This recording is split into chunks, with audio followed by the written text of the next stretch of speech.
పవన్ కళ్యాణ్ టీడీపీతో కలవడం, పవన్ రాకను నారా లోకేష్ గారు జీర్ణించుకోలేకపోతున్నారా? అంటే చంద్రబాబు గారు ఆహ్వానించారు కాబట్టి, పొత్తులో ఉన్నారు కాబట్టి జనసేనను లేదంటే పవన్ కళ్యాణ్ని కేవలం ఒక ఓట్ బ్యాంక్ కోసమో, ఒక ప్రచారం కోసమో, ఎన్నికల ప్రచారం కోసం మాత్రమే వాడుకోవాలనుకుంటున్నారా? అంతకు మించి ఎటువంటి హోదాలు, ఎటువంటి పదవులు ఇవ్వడానికి తాము సిద్ధంగా లేవు అని ఇండైరెక్ట్గా ఆయన పలు రకాలుగా చెప్పడం. ఇప్పుడు అదే పవన్ కళ్యాణ్ గారిలో కొత్త ఆలోచన రావడం, ముద్రగడ లాంటి వాళ్ళని చేర్చుకోవడానికి సిద్ధపడడం, అవసరమైతే కాపు నాయకుల్ని ఆయన రంగంలోకి దింపడం, కాపు కుల పెద్దల్ని రంగంలోకి దింపడం, ఈ ప్రయత్నం ఏమన్నా చేయబోతున్నారు? ఒక రకంగా చెప్పాలంటే బాబుకు పవన్కి మధ్యలో నారా లోకేష్ చిచ్చు పెట్టారా? అది ఇప్పుడు రగిలిపోతుందా? ఇది అంశం మీద చర్చించే ప్రయత్నం చేద్దాం. సరే, ఎలా చూడాలి? నారా లోకేష్ గారు మాట్లాడిన మాటలు చూస్తే చాలా సందర్భాల్లో పవన్ కళ్యాణ్ గారికి మేమేమీ ఇవ్వం, సీఎం పదవి అంటే అదే ఇచ్చే ఉద్దేశం ఏమీ లేదు, ఇంకా ఎన్ని సీట్లు ఇస్తారనేది తర్వాత చెప్తాం. అంటే ఆయన జస్ట్ ఒక ఓట్ బ్యాంక్ కోసమో, లేదంటే ఆయన ఒక ప్రచారానికి ఒక సెలబ్రిటీ కాబట్టి సినీ గ్లామర్ను ఉపయోగించుకోవడానికి మాత్రం ఆయన్ని టీడీపీలో చేర్చుకున్నట్టు లోకేష్ గారు ఫీల్ అవుతున్నారా? చంద్రబాబు గారు అదే ఉద్దేశంతో తీసుకున్నారా? బేసిక్గా చంద్రబాబు గారికి సమీకరణాలు కరెక్ట్గా తెలుసు. లోకేష్ ఇంకా ఆ స్థాయి ఇన్డెప్త్కి వెళ్ళలేదు. తను ఇంకా సర్వేలు వాటి మీదనే ఆధారపడతా ఉన్నారు. బేసిక్ కాన్సెప్ట్ చంద్రబాబు వచ్చేటప్పటికి తనకు తెలుసు ఒక సమీకరణం ఇప్పుడు తెలుగుదేశం ఇండివిజువల్గా వెళ్తే కష్టం అన్నటువంటి. కాబట్టి ఇంకోటి, జనం ఎవరు రావట్లేదు. జనం రావాలి అంటే ఒక మాస్ లీడర్ కావాలి. ఒకప్పుడు జూనియర్ ఎన్టీఆర్, ఇప్పుడు బాలకృష్ణ అవుట్డేటెడ్. నెక్స్ట్ ఎవరంటే పవన్ కళ్యాణ్. ఇప్పుడు లోకేష్ వెళ్తేనో తెలుగుదేశం చంద్రబాబు వెళ్తేనో పోగేసుకురావాలి. పవన్ కళ్యాణ్ వెళ్తున్నారంటే సగం మంది ఫ్రీగా వస్తారు. కాబట్టి పవన్ కళ్యాణ్ వెంట పెట్టుకెళ్ళాలి. నెంబర్ 2 వచ్చేటప్పటికి పల్లె ప్రాంతాలలో జెండా ఎగరేసేవాడు మగాడు. అక్కడ ఒక దళిత బస్తీల దగ్గరను పల్లె ప్రాంతంలో జెండా ఎగరేసేవాడు మగాడు. తెలుగుదేశం పార్టీకి గతంలో బీసీలు ఎస్సీలో మాదిగ సామాజిక వర్గం వీళ్ళు వాళ్ళకి స్ట్రాంగ్ హోల్డ్ కాబట్టి పల్లెల్లో సాధ్యమయ్యేది. ఇప్పుడు ఎస్సీలు దాదాపుగా వైసీపీ వైపుకి టర్న్ అయిపోయి ఉన్నారు. బీసీల్లో కూడా చాలా వరకు వైసీపీ వైపుకి టర్న్ అవుతున్నారు. కాబట్టి పల్లె ప్రాంతాల జెండా ఎగరేయడానికి పెద్ద కష్టం ఎదురవుతుంది. అంటే పల్లె ప్రాంతాల్లో స్ట్రగుల్ ఎక్కువ ఉంటుంది, గొడవలు ఎక్కువ ఉంటాయి, అటు ఇటు తేల్చుకునేటటువంటి మనస్తత్వాలు ఉంటారు. అట్లా అటు ఇటు తేల్చుకునేటప్పుడు కమ్మ సామాజిక వర్గం అక్కడ కోటీశ్వర్లు అయ్యి ఉండొచ్చు, కానీ ధైర్యం చాలదు అక్కడ ఫేస్ చేయడానికి. అట్లాంటి చోట్ల బీసీ ఎస్సీ ఎస్టీలే వాళ్ళకి సపోర్ట్, మైనార్టీలో వీళ్ళు. ఇప్పుడు వాళ్ళు ఉండట్లేదు. అదే పవన్ కళ్యాణ్ వస్తే జనసేనకు సంబంధించినటువంటి వాళ్ళు కాపు సామాజిక వర్గం ఫేస్ చేయగలిగినటువంటి, రా అంటే రానేవాళ్ళు, డి అంటే డి కొట్టేటటువంటి. కాబట్టి అప్పుడు వీళ్ళు వచ్చినప్పుడు అక్కడే ఉన్నటువంటి తెలుగుదేశం పార్టీకి సంబంధించిన మిగతా చిన్న బెల్ట్ ఏదైతే ఉందో వాళ్ళందరూ కూడా తోడు నిలవడానికి వీలుంటుంది. కాబట్టి పల్లె ప్రాంతాల్లో జెండా ఎగరేయడం లేదా వివాదాస్పదమైనటువంటి టెన్షన్ సెంటర్స్లో జెండాలు ఎగరేయాలంటే ఒక బలమైనటువంటి ఫిజికల్ శక్తి కావాలి. ఆ ఫిజికల్ శక్తే పవన్ కళ్యాణ్, వాళ్ళు చంద్రబాబు ఆలోచన అది. రెండవది ఏంటంటే కమ్మ కాపు కాంబినేషన్ కలిసిన ప్రతిసారి కూడా విజయం సాధ్యమైంది అది. కాబట్టి కమ్మ కాపు కాంబినేషన్ కలుపుకునేటువంటి ప్రయత్నం. 2014లో కాపు ఓటింగ్ అంతా అటే పడిందా? దాదాపుగా 60% అటుకే పడింది, 60 to 70%. ఎందుకంటే మీకు అప్పుడే కదా గోదావరి జిల్లాలు స్వీప్ అయిపోలా. పైగా ఆయన అప్పుడు రిజర్వేషన్ హామీ కూడా ఇచ్చినట్టున్నారు కదా. కృష్ణా గుంటూరు జిల్లాలో బలంగా వచ్చినాయి, నెల్లూరు జిల్లాలో బలంగా వచ్చినాయి, అనంతపురం జిల్లాలో బలంగా వచ్చినాయి, వీటన్నిటిలో కూడా వచ్చినాయి కదా అప్పుడు. అంటే కాపు సామాజిక వర్గం బలం. అంటే ఇక్కడ ఒక విశేషం ఏంటంటే కాపు సామాజిక వర్గపు ఓట్లు తెలుగుదేశానికి అంటే తెలుగుదేశానికి షిఫ్ట్ అయినాయి, వైసీపీ కంటే వైసీపీ షిఫ్ట్ అయినాయి. కానీ కమ్మ సామాజిక వర్గం ఓట్లు ఎప్పుడు కాపుకి షిఫ్ట్ కావు. అట్లాగే రెడ్డి సామాజిక వర్గం ఓట్లు ఎప్పుడు కాపుకి షిఫ్ట్ కావు. అది ఉన్నటువంటిది. కాపులు మాత్రం ఇంకా తమకు ఒక లీడర్షిప్ లేదు కాబట్టి ఆ రూట్లో అటు ఇటు అన్నటువంటి దీంట్లో ఉంటున్నారు. దాన్ని క్యాష్ చేసుకోవాలంటే ఆ లీడర్ని ఇటు పక్కకు మొబిలైజ్ చేయడం అన్నటువంటి. ఇక్కడ ఏమైపోయిందంటే కాపు సామాజిక వర్గంలో ఓన్ చేసుకోవడం మానేశారు పవన్ కళ్యాణ్. ఎందుకంటే ఇతను ఇటు సీట్లు తేల్చకపోవడం, ఉట్టి జగన్ మీద ఇప్పుడు మానేశారేమంతే. మొన్నటి వరకు అయితే ఓన్ చేసుకున్నారు కదా స్టార్టింగ్ లో. లేదు, తగ్గింది క్రమంగా. అంటే సీట్లు కన్ఫర్మ్ చేయకపోవడంతో తగ్గుదల వచ్చింది. అందులో ముఖ్యమంత్రి కాదు అన్నాక అదే అంటున్నాను. అంత ముందు అయితే కొంచెం దగ్గరికి వచ్చారు గతంతో దాన్ని ఈయన చెడగొట్టుకున్నాడు. దాంతో ఇప్పుడు అర్జెంటుగా కుల పెద్దల్ని కలవడం ద్వారా లేదు మనకి ఫ్యూచర్ ఉంటుంది ఒకళ్ళంటూ. ఇప్పుడు ఈ పరిస్థితులు అంటే వీళ్ళు చెప్పే వ్యూహం ఏంటంటే ముందు అసలంటూ ఎస్టాబ్లిష్ చేసుకుంటే తెలుగుదేశాన్ని నమ్ముకుని ఆ తర్వాతనికి మనంగా ఎదగచ్చు, ప్రస్తుతానికి అది అర్థం చేసుకోండి నా కుల పెద్దల్ని కన్విన్స్ చేయడం. ఆ సందేశాలు పంపించేది. వీటన్నిటికీ ఒక రకంగా నారా లోకేష్ గారు ఎంతవరకు కారణం అని అనుకోవచ్చు? కుల పెద్దలను పిలవడం కానీ, మళ్ళీ వాళ్ళకి దగ్గర అయ్యే ప్రయత్నం చేయడం కానీ, లోకేష్ గారు ఒక సంప్రాధాన్యత, ఒక మంచి ప్రయారిటీ ఇవ్వలేకపోతున్నారు జనసేనకి లేదంటే పవన్ కళ్యాణ్ గారికి అనేది, అది ఎంతవరకు చిచ్చు అనుకోవచ్చు? పవన్ కళ్యాణ్ ఎట్లయితే తన వాళ్ళని తను కన్విన్స్ చేసుకునే ప్రయత్నం చేస్తున్నాడో, లోకేష్ తన వాళ్ళని కన్విన్స్ చేసే ప్రయత్నం తను చేస్తున్నాడు. అంటే పవన్ కళ్యాణ్ కొన్నంత స్టామినా, ఆయన కొన్నంత మాస్ ఫాలోయింగ్ లోకేష్ గారికి లేదనే కదా పవన్ తెచ్చుకున్నారు. లేనప్పుడు ఆ తరహా ప్రయారిటీ ఇవ్వాలి కదా, అది ఎందుకు ఇవ్వలేకపోతున్నారు అంటున్నాను నేను. ఇప్పుడు 40+10 = 50 అవుతుంది, కానీ 10+40 = 50 అది అవతల వాళ్ళకి. కానీ ఉట్టి 10 వెళ్తే లెక్కకేను ఉన్న 40 వదులుకోకూడదు కదా. పవన్ కళ్యాణ్ ద్వారా 10 ఓట్లు వస్తాయి అనుకున్నారు, కానీ 40 ఓట్లు పోకూడదు కదా. లోకేష్ 40 ఓట్లను కాపాడుకుంటున్నాడు. లోకేష్ మాట ఎందుకు వచ్చింది? పవన్ కళ్యాణ్కి పవర్ షేరింగ్ అంటే తెలుగుదేశం శ్రేణులు అంగీకరించట్లా. కానీ ఇప్పుడు ఆ 10 లేకపోతే ఇక్కడ గెలుపు లేదు అనేది కదా. 10 అనేది చిన్న నెంబరే, కానీ అదే గెలుపు కీలకం కదా రేపు పొద్దున్న. అందుకని అది కావాలి. కానీ ఆ 10 ఉన్నటువంటి వాడికి ముఖ్యమంత్రి ఇచ్చేస్తే 40 ఉన్నోడు ఇంకెందుకు? 40 ఉన్నటువంటి వాడు 10 ఉన్నోడికి ముఖ్యమంత్రి ఇచ్చుకుంటూ కూర్చుంటే 40కి ఉన్నటువంటి వాళ్ళ స్వభావం ఎట్టుంటది? అంటే జస్ట్ ప్రయారిటీ షేరింగ్ అంతే, కంప్లీట్ గా ఇచ్చేయమని కాదు. అది కూడా ఎందుకు వీళ్ళు డేర్ చేయలేకపోతున్నారు? ఎందుకు ఇవ్వాలి? దానివల్లే కదా ఇప్పుడు కాపు నాయకుల వ్యతిరేకత వెనక్కి తగ్గడం. అది కనుక కరెక్ట్ గా చెప్పుంటే ఆ ఓట్ బ్యాంక్ వాళ్ళకే ఉండేదేమో. జనసేనకు ఉందంటే టీడీపీకి ఉన్నట్టే కదా. కాపు సామాజిక వర్గం అంతా ఓకే అయ్యా 10% ఇటు వస్తే ఉన్న 40% పోతే తెలుగుదేశం అభిమాని ఆలోచన అంటే ఒక ఏడాదిన్నర ఇస్తానన్నది మాత్రాన కమ్మ సామాజిక వర్గం వద్దు, ఆయనకి ఇస్తే మేము బయట పోతాం అంటారా టీడీపీ నుంచి? ఖచ్చితంగా. ఎందుకు అంటే కమ్మ సామాజిక వర్గానికి కాపుని సీఎం చేయడం పొరపాటును కూడా ఇష్టం ఉండదు. నెంబర్ 1. తెలుగుదేశం పార్టీ ఇంకొకళ్ళని అప్గ్రేడ్ చేసి తీసుకొచ్చిందంటే శాశ్వతమైన తలనొప్పి. ఫర్ ఎగ్జాంపుల్ ఇప్పుడు జనసేనతో పొత్తు పెట్టుకున్నారు, ఒక ఏడాది ఇస్తానన్నారు అనుకోండి, నెక్స్ట్ ఏడాదిన్నర అడుగుతారు. కానీ లేదు లేండి మేము 6 నెలలే చేస్తామంటారా? లేదు మాకు అక్కర్లేదులేండి అని చెప్తారా? అడుగుతారు. మరి 7,000 ఓట్లు వాడుకున్నప్పుడు మేము సీట్లు ఇవ్వగానే మాకు కాపోట్లు కావాలి, మీ ఓట్లతో మేము గెలిచేస్తామంటే వాళ్ళ అమాయకుల వచ్చి సపోర్ట్ చేయడానికి. అంటే 10% ఓట్లు ఉన్నటువంటి వాళ్ళు ముఖ్యమంత్రి పదవిని కోరుకుంటే 40% ఉన్నోళ్ళు త్యాగాలు చేయాలా? ఇప్పుడు ఈ ట్రిప్ ఆగారు, ఫర్ ఎగ్జాంపుల్ తెలుగుదేశం ఓడింది అనుకుందాం, ఓడితే నెక్స్ట్ ట్రిప్ కూడా తెలుగుదేశానికి లైఫ్ ఉంటుంది, కానీ 10% ఉన్నటువంటి వాళ్ళ లైఫ్ కాదు కదా సమస్య. 10% కోసం మనం తీసుకెళ్లి పెట్టుకుంటే ఎట్లా అన్నటువంటిది లెక్క కదా. 10 ఓట్లు కావాలి, పాస్ మార్కులకు 10 మార్కులు కావాలి. 40 లేకుండా 10 రాదు కదా. ఈ ఎన్నికలే టీడీపీకి లైఫ్ అండ్ డెత్ అనుకుంటే ఇంకొక అవకాశం ఉంటుంది. ఇప్పుడు ఓడిపోతే మళ్ళీ ఇంకా లైఫ్ ఉంటుంది టీడీపీకి. అది ఎవరో మాట్లాడుకోవడం వేరు. తెలుగుదేశం పార్టీకి లైఫ్ అండ్ డెత్. అంటే వరుసగా ఒక పార్టీ జనరల్ గా అడుగుతున్నారు, వరుసగా ఒక పార్టీ ఓటమి పాలైపోతూ స్థానాలు ఇప్పటికే మొన్న 23 స్థానాలు పరిమితం అయిపోయింది. కాంగ్రెస్ పార్టీ పరిస్థితి ఏముంది? ఇప్పుడు అసలు 0. ఇప్పుడు ఏమో మరి షర్మిల గారు వచ్చిన మాత్రం ఇప్పుడు కాంగ్రెస్ గురించి మాట్లాడుకుంటున్నాం మనం. లేకపోతే అసలు కాంగ్రెస్ గురించి ఎన్నికలు ఎవరో మాట్లాడరేమో, చర్చించరేమో. రేపు పొద్దున్న టీడీపీ ఇంకా అలాగా తగ్గిపోతా ఉంటే ప్రయారిటీ ఇంకేముంటది ఆ పార్టీకి? ఏదైనా నేను not only TDP, A party అయినా. కాంగ్రెస్ పార్టీ అధికారంలో 2 టర్మ్స్ పోయింది, ఏమైంది? మళ్ళీ మొన్న గెలవలే. ఎక్కడ? తెలంగాణలో గెలిచింది. అదే, కానీ ఆంధ్రాలో 0నే కదా. ఇంకా అది కాదు, ఆంధ్ర శాంతం 0 అయిపోయింది. ఆంధ్రాలో వైఎస్ఆర్ కాంగ్రెస్ పార్టీకి వెళ్ళిపోయారు కాబట్టి. కానీ తెలుగుదేశం లేడు. తెలుగుదేశం ఓటర్ ఎక్కడికి పోలేదుగా. మొన్న కూడా వాళ్ళ ఓటు 40 ఓట్లు వాళ్ళకి వచ్చినాయి.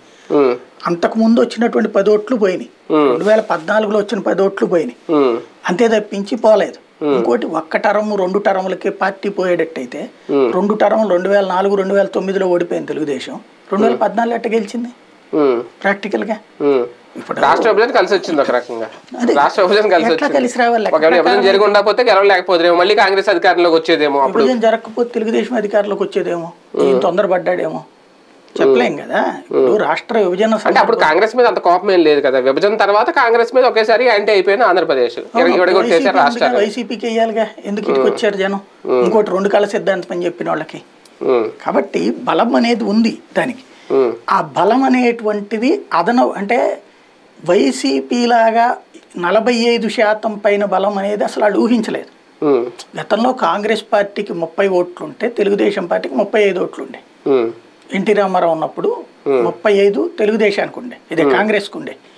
కాంగ్రెస్కి 30 ఉంటే తెలుగుదేశానికి 35 ఉండే. మధ్యలో వచ్చిన తటస్థులు లెక్క అయ్యేది. తర్వాతకు వచ్చేటప్పటికి Telugu Desam party vote bank NT Rama Rao మరణం అప్పటి నుంచి డౌన్ అవుతా వచ్చింది. ఆ డౌన్ అవుతా వచ్చిన వాళ్ళు తటస్థులుగా మారారు. ఆ తటస్థులే కాపు సామాజిక వర్గం కావచ్చు, ఇతర ఏది బ్రాహ్మణ వైశ్య వీళ్ళందరూ కూడా తటస్థ ఓటర్లుగా ఉన్నారు. వీళ్ళేం పర్మనెంట్గా తెలుగుదేశం ఓట్ బ్యాంక్ గానో కాంగ్రెస్ ఓట్ బ్యాంక్ గానో ఉండట్లేదు. వీళ్ళు టైంను బట్టి ఎంపిక చేసుకుంటున్నారు. కాబట్టి ఇప్పుడు వాళ్ళందరినీ తీసుకురావడానికి పవన్ కళ్యాణ్ తోడవుతారు. తెలుగుదేశం ఓట్లు 40 ఉన్నాయి, ఆ 40 యాక్సెప్టెడ్. ఇక అంతకంటే తగ్గేటటువంటి పరిస్థితి వచ్చినప్పుడు ఆలోచించుకుంటారు వాళ్ళు. ప్రస్తుతానికి అంతకంటే తగ్గలేదు కదా, క్రైసిస్ టైంలో కూడా తగ్గింది అంతే 10%. కాబట్టి అది అక్కడ ఉంచుకోవాలి. ఇప్పుడు అదనంగా పవన్ కళ్యాణ్ రావాలి కానీ ఉన్నది పోకూడదు.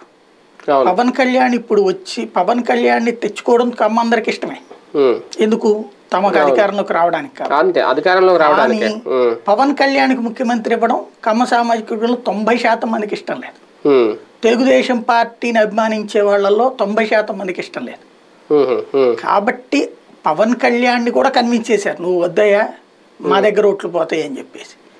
క్రిందసారి ఎట్లయితే కాపులు బీసీలు ఇద్దరు కలిసి జగన్కి వేసారు, అట్లాగా ఈ ట్రిప్ అట్లా అయిపోతుంది. కాబట్టి నువ్వు ఆగంటే పవన్ కళ్యాణ్ కూడా ఆగాడు. ఏమన్నా అతనికి వేరే కూడా చెప్పుంటారు, ముందు అట్ట చెప్పం మేము తర్వాత ఇస్తాంలే నీకని కూడా చెప్పుండొచ్చు. నేను విన్నదైతే జైలుకి వెళ్ళినటువంటి సందర్భంలో మొదటి ఏడాదిన్నర నీకే ఇస్తానని చంద్రబాబు గారు చెప్పారని. కాబట్టి అట్లాంటి వాటి మీద ఆయన మాట మీద నిలబడే అలవాటు ఎప్పుడూ లేదు. కాబట్టి అది చెప్పలేం. నారా లోకేష్ గారు జరుగుతున్న ట్రోల్స్ సంబంధించి ఒక ప్రశ్న ఏంటి అంటే, ఓకే ఆ ట్రోల్స్ ఏం జరుగుతుందని అందరికీ తెలుసు. ఆయన మాట్లాడిన మాటలు జనసేనకి ప్రయారిటీ ఇవ్వట్లేదు, మేము ఇవ్వట్లేదు అది. అయితే వ్యక్తిగతంగా ఆయన మాట్లాడారా, లేదంటే ఆయన అనాలోచితంగా ఆయన మాట్లాడేశారా? అదే ఇప్పుడు జనసేన కూడా ఆలోచించుకోవాల్సిన పరిస్థితి ఏమన్నా తీసుకొచ్చిందా, కంటిన్యూ అవ్వాలా వద్దా టీడీపీతో అని? అస్సలు జనసేన దగ్గర అట్లాంటి పౌరుషంతో కూడినటువంటి మాట ఏమన్నా విన్నారా మీరు? అంటే ఆయన దగ్గర నుంచి లేకపోయినా ఆ మాట తర్వాత చాలా మంది కాపు నాయకులు బయటకు వచ్చేయడం, వాళ్ళు పవన్ కళ్యాణ్ మీద యాంటీగా మాట్లాడడం, హరిరామ్ జోగే లాంటి వాళ్ళు ఆయన ఇంకా కన్విన్స్ చేసే ప్రయత్నం, ఇప్పుడు ముద్రగడ దగ్గరికి జనసేన నాయకులు వెళ్ళి ఆయన తెచ్చుకునే ప్రయత్నం, ఇవన్నీ చూస్తూ ఉంటే కాపులు మాకు దూరం అయిపోతారు అనే భయంతో ఇదంతా చేస్తున్నట్లేదా? ఏం లేదు, లోకేష్ ఏదో వేగ్గా మాట్లాడలేదు, అది గుర్తుపెట్టుకోవాలి. వేగ్గా మాట్లాడలేదు, ఆయన మాట్లాడాడు. అలాగని తెగించి వెళ్ళేటటువంటి తెగింపు పవన్ కళ్యాణ్ దగ్గర లేదు. ఫస్ట్ పవన్ కళ్యాణ్కి తన మీద తనకి నమ్మకం లేదు, తనుగా గెలుస్తానన్న నమ్మకం లేదు, తనకు ఓట్లు పెరిగితే తప్పించి సీట్లు రావన్నది తనకు ఖచ్చితమైన నమ్మకం. తెగించి వెళ్లే ధైర్యం పవన్ కళ్యాణ్ గారి దగ్గర లేకపోయినా ఈ నిర్ణయాలు నచ్చక తెగించి వెనక్కి వచ్చే ధైర్యం కాపుల్లో కనబడుతుంది కొంతమందిలో. అందరిలో నేను అన్నగాని కొంతమంది వచ్చేసారు ఆల్రెడీ బయట. అవన్నీ మాటలు వింటున్నాం. అది పైన కొంతమంది నాయకులు, వాళ్ళేమి సెలబ్రిటీ ఇమేజ్ ఉన్నటువంటి నాయకులు ఏం కాదు. ఇప్పుడు అది కూడా సోషల్ మీడియా ఉంది కాబట్టి కొంత ప్రొజెక్ట్ అవుతున్నటువంటి వాళ్ళు. మీరు మెయిన్ స్ట్రీమ్ మీడియాలో కనబడట్లేదు వాళ్ళు ఎవరో కూడా. ఇదేం పెద్దగా అడ్వాంటేజ్ అవుతుంది అనుకోని నేను. అంటే అందరు కాపులేం పవన్ కళ్యాణ్ వెంటలేరు. పవన్ కళ్యాణ్కి మద్దతు ఇచ్చినటువంటి వాళ్ళల్లో కొంత అసంతృప్తి వ్యక్తం చేస్తారు. అదే ఇప్పుడు అందరూ ఆయన వెంటలేరు, ఉన్నది కొంతమంది, ఆ కొంతమందిలో ఇంకొంతమంది వచ్చేస్తున్నారు అంటున్నాను నేను. అది ఎక్కడికి పోరండి వాళ్ళు, అదంతా కాసేపు డాబుసరి మాటలే.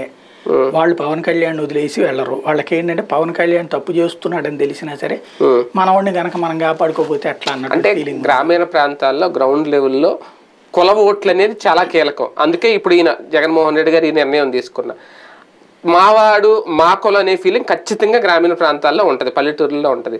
వాళ్ళే ఇప్పుడు వెనక్కి తగ్గుతున్న పరిస్థితి. అది రేపొద్దున ఓటు బ్యాంక్ని డ్యామేజ్ చేయదా? ఖచ్చితంగా జనసేన చేసిందంటే ఆటోమేటిక్గా టీడీపీ కూడా నష్టమే కదా. ఇప్పుడు వాళ్ళకి సంబంధించినే అసలు సమస్య ఉంది. వాళ్ళు ఎంతమంది అసలు ఈయన ఓన్ చేసుకుంటున్నారు అది లెక్క కదా. 100కి 100 మంది ఓన్ చేసుకుంటుంటే కనుక అసలు పవన్ కళ్యాణ్ తెలుగుదేశం వెంట వెళ్లాల్సిన నెసెసిటీనే లేదు. వాళ్ళు 18%, 23% ఉన్నామంటారు. అంతమంది గనక పవన్ని ఓన్ చేసుకుంటుంటే అసలు పవన్ కళ్యాణ్కి తెలుగుదేశంతో అవసరమే ఉంది? తెలుగుదేశమే పవన్ కళ్యాణ్ వెనకాల పడాలి. తనకి దక్కాల్సిన ఇమేజ్, తనకు దక్కాల్సిన ప్రయారిటీ పవన్ కళ్యాణ్కి దక్కుతుందేమో టీడీపీలో అనే భయం నారా లోకేష్ గారి మాటల్లో ఏమన్నా కనిపిస్తుందా? లోకేష్ అదేం బయట పెట్టడు, తను తెలుగుగా బయట పెట్టడు, ఆయన మాటల్లో ఏమన్నా కనిపిస్తుంది. ఆయన ఒక్కటి, ఆయనకి కన్విన్స్ కాకుండా చంద్రబాబు నాయుడు నిర్ణయం తీసుకుంటాడని నేను అనుకోను. మొదట్లో వ్యతిరేకించి ఉండొచ్చు లోకేష్, తర్వాత అర్థం చేసుకున్నాడు పరిస్థితి, తను కూడా సర్వేలు చేయించుకుంటాడు కదా. కాబట్టి ప్రస్తుతం పార్టీ ఎందుకు కావులిచ్చుకుంటున్నాడు పవన్ కళ్యాణ్ కనబడ్డప్పుడల్లా, దాన్ని బట్టినే అర్థం చేసుకోవచ్చు కదా. Convinced at the same time ఆయన పవన్ కళ్యాణ్ కూడా కన్విన్స్ చేసేసాడు, సీఎం వదిలేసే నువ్వు అని. కాబట్టినే కదా నడుస్తుంది.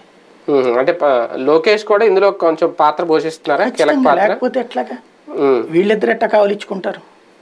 పవన్ కళ్యాణ్, నారా లోకేష్ రేపొద్దున సీట్ల విషయంలో, లేదంటే నిజంగా అంటే ఇప్పుడు కాపు పెద్దలు రంగంలో దిగబోతున్నారు ఈ బేరసారాలకి సంబంధించి అనేది, వాళ్ళని కన్విన్స్ చేయగలుగుతారా నారా లోకేష్? ఏమి చేయరండి, వాళ్ళు కాసేపు పబ్లిసిటీ పొందుతారు. అంటే ముద్రగడ లాంటి వాళ్ళు చేరితే కామ్ కూరుకుంటాడు ఆయన? అంత సైలెంట్ ముద్రగడ చేరతాడని నేను అనుకోను. మద్దతు ఇస్తాడేమో, లేదా వాళ్ళ అబ్బాయికి టికెట్ తీసుకుంటాడేమో, అప్పుడు ఏదైనా అంతకు మించి ఏముంటది? అట్లా కాదు కదా, పార్టీలో చేరితే గనక మరో రఘురామకృష్ణరాజు లాంటి ఆయన. అవును. కాబట్టి అంత తొందరగా ఈయన పార్టీలు మద్దతు కోరుతాడు అంతవరకు. అంటే వీళ్ళకి చేర్చుకోవాలని లేదా జనసేన వాళ్ళకి? లేకుండానే వెళ్ళారా మనుషులు? అదేనేది అంటే మద్దతు కోసం వెళ్తున్నారు. చేరారు అనుకోండి, ఇక ప్రతిదానికి నాదేంటి అంటే కిషన్ రెడ్డి, లక్ష్మణ్ వెళ్ళి పవన్ కళ్యాణ్ మద్దతు అడిగినట్టే అంతే. దాంట్లో ఉండేటువంటిది ఏంటంటే ముద్రగడ లాంటి వాళ్ళని మేనేజ్ చేయడం కష్టం. అసలు పవన్ కళ్యాణ్కి అది నచ్చకే కదా జేడీ లక్ష్మీనారాయణ లాంటి వాళ్ళని పక్కన పెట్టింది. ఇంకా ముద్రగడకి అంత ప్రయారిటీ ఇచ్చుకుంటూ వస్తాడా?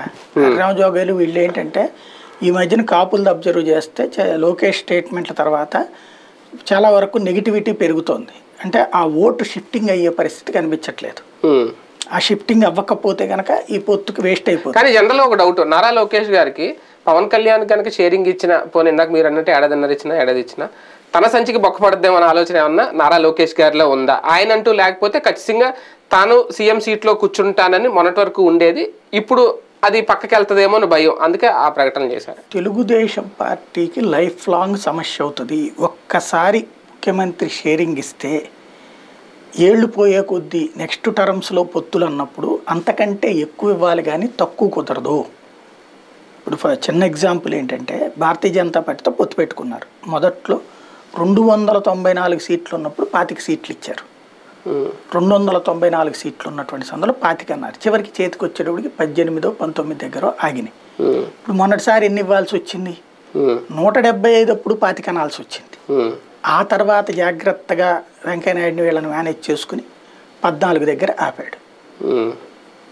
ఇది 175 దగ్గర 14 ఇవ్వాల్సి వచ్చింది.